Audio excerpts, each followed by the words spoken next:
Latihan soal dan pembahasan persiapan OSN IPA SMP.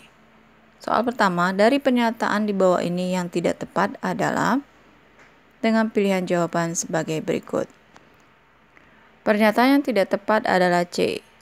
Sekles berfungsi sebagai alat terus membuat sekat untuk membentuk proglotid baru. Sebenarnya, sekles adalah bagian dari cacing pita yang berfungsi untuk menghasilkan telur. Proglotid adalah segmen tubuh yang terbentuk dari sekles dan dapat dianggap sebagai satu individu. Skoleks adalah alat pelekat yang digunakan oleh cacing pita untuk menempel pada inangnya. Taenia saginata memang merupakan parasit pada sapi. Jadi, jawaban yang tidak tepat adalah C. Karena seharusnya adalah sekles adalah bagian dari cacing pita yang berfungsi untuk menghasilkan telur, bukan sebagai alat terus membuat sekat untuk membentuk proglotid baru. Soal kedua, perhatikan ciri-ciri sel darah berikut. Ciri-ciri leukosit ditunjukkan oleh nomor dengan pilihan jawaban sebagai berikut. Ciri-ciri leukosit atau sel darah putih ditunjukkan oleh nomor 2, 3, 6, dan 7, yaitu tidak berwarna atau bening, bentuknya bervariasi, memiliki inti sel, dan mampu bergerak secara amoeboid. Tidak berwarna atau bening sesuai dengan sel darah putih yang tidak berpigmen. Bentuknya bervariasi, leukosit memiliki bentuk yang bervariasi tergantung pada jenisnya. Tidak mempunyai inti sel adalah ciri umum sel darah merah eritrosit, sementara leukosit memiliki inti sel.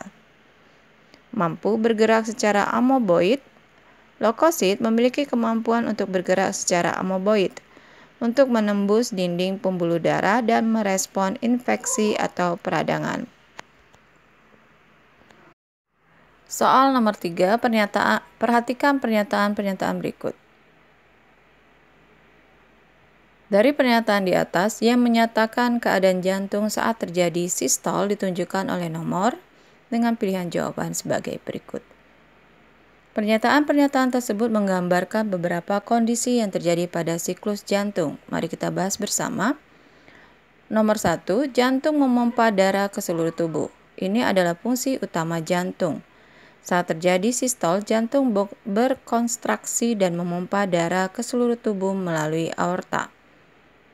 2. Jantung memompa darah ke paru-paru. Ini terjadi saat diastol. Jantung menerima darah dari tubuh dan memompanya ke paru-paru melalui arteri pulmonalis untuk mengambil oksigen dan mengeluarkan karbon dioksida. 3. Jantung dalam keadaan berkontraksi. Ini juga mengacu pada sistol. Pada saat ini, ventricle bagian bawah jantung berkontraksi untuk memompa darah. Nomor 4, jantung menerima darah dari paru-paru. Ini adalah fase diastol. Jantung menerima darah yang kaya oksigen dari paru-paru melalui vena pulmonalis. Nomor 5, jantung dalam keadaan relaksasi. Ini juga terjadi saat diastol. Pada saat ini, jantung beristirahat dan ventrikel mengisi ulang dengan darah yang kaya oksigen. Nomor 6, jantung menerima darah dari seluruh tubuh. Ini adalah fase sistol. Jantung menerima darah yang kembali dari tubuh melalui vena cava. Berdasarkan penjelasan tersebut, keadaan jantung saat terjadi sistol ditunjukkan oleh nomor 1, 2, dan 3, yaitu pilihan A. Nomor 4, hewan invertebrata yang mempunyai alat transport berupa 5 pasang lengkung aorta berfungsi sebagai jantung adalah. Jawabannya adalah cacing. Cacing adalah hewan invertebrata yang memiliki sistem peredaran darahnya tertutup dengan kapiler-kapiler yang tersebar di seluruh tubuhnya. Cacing mempunyai 5 pasang lengkung aorta yang berfungsi sebagai jantung. Soal kelima, perhatikan pernyataan di bawah ini. Pernyataan yang benar untuk darah serangga adalah dengan pilihan sebagai berikut. Pernyataan yang benar untuk serangga adalah 1 dan 3. Hanya digunakan untuk mengangkut sari makanan. Darah serangga yang disebut hemolimfa tidak hanya berfungsi sebagai medium transportasi untuk mengangkut nutrisi, tetapi juga gas, zat sisa, dan hormon. Tidak mengandung hemoglobin. Nomor 3. Hemolimfa pada serangga tidak mengandung hemoglobin.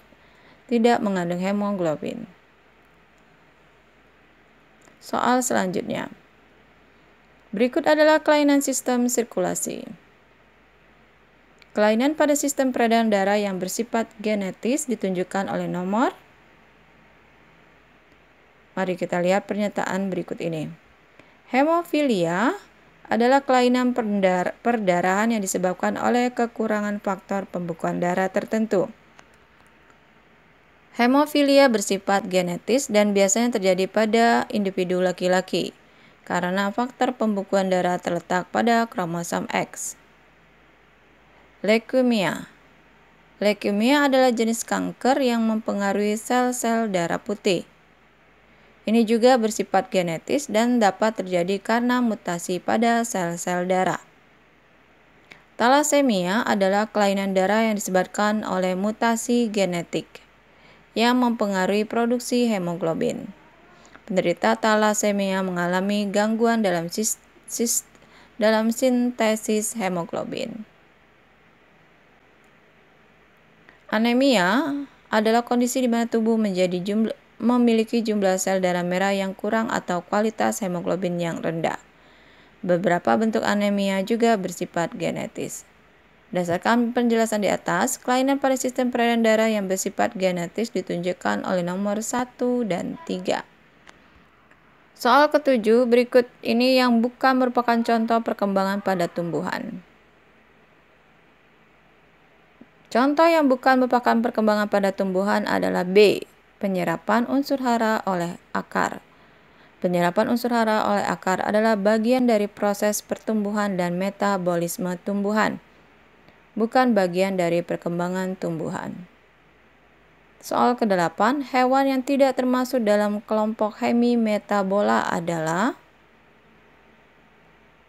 hemimetabola adalah suatu istilah yang mengacu pada jenis metamorfosis yang tidak melibatkan tahap pupa dalam siklus hidup hewan. Hewan ini mengalami perubahan bentuk dari nimfa menjadi dewasa secara bertahap. Lebah adalah hewan yang tidak termasuk ke dalam kelompok hemimetabola. Sebaliknya, kecoak, belalang, walang sangit, semuanya termasuk dalam kelompok hemimetabola. Jadi jawabannya adalah C, lebah. Soal ke-9, hewan yang menyerap zat makanan melalui permukaan tubuhnya adalah hewan yang menyerap zat makanan melalui permukaan tubuhnya adalah cacing tanah. Cacing tanah adalah contoh hewan yang memiliki kulit yang permeable dan dapat menyerap nutrisi langsung melalui permukaan tubuhnya.